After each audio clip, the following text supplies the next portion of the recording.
The 6000 series oscilloscope has 6 trigger modes available, and they are selectable from a pop-down menu on the bottom left-hand side of the screen. The first mode is called None, and it just gives a untriggered display. So if a signal is removed, no signal applied to the input, a 0 display is seen.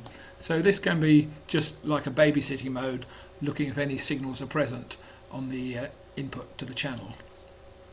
The first triggered mode is called Auto Trigger, and it will try to automatically provide a trigger level. So here we see the trigger point has automatically selected the midpoint of the pulse and give a stable triggered display. The next mode is called Repeat. So this is again running and looking for a repetitive trigger. If the signal is removed, in this case it will not trigger. So if I change the time base, for example, there's no display until the trigger appears and the signal is present. So now the signal is present and it will trigger. The next mode is called Single. So this is going to provide just one trigger and fill the memory. So the memory selected here, for example, is 1 million samples. So just as an example, I could increase that to 5 million samples, and there is no signal present, so I know I can run.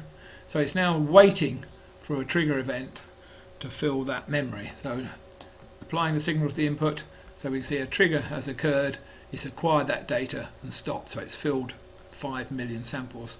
In fact, we can see something interesting here, that it has gone high and stayed high.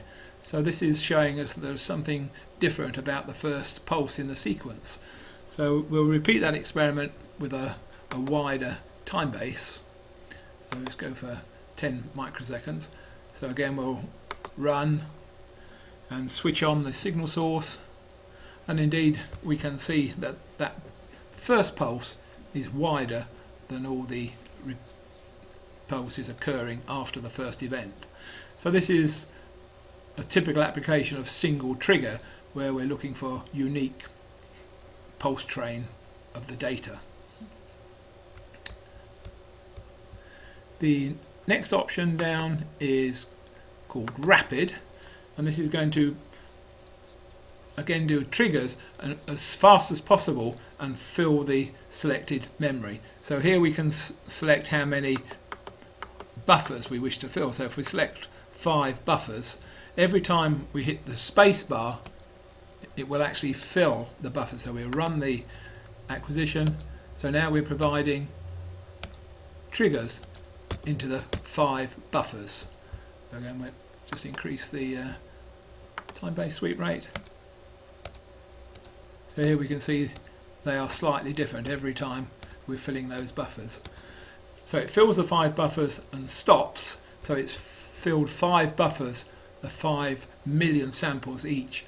And now it's possible to step through the buffer. So this is buffer 5 of 5, and that's buffer 4. So we can see each one of those buffers is slightly different.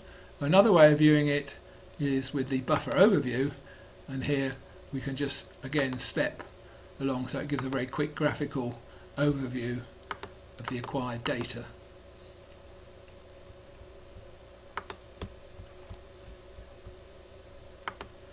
The final special mode is called ETS, and this is again a fast acquisition, but it's using the very fast high resolution. It's digitizing the signal as fast as possible to give more data. So again we can run in this particular mode and we'll be able to see that we got more data being collected here. So if we return to the normal mode, we can see there's not so many events, and back to ETS. So it runs the digitizers as fast as possible to collect as much data, looking for random events, etc.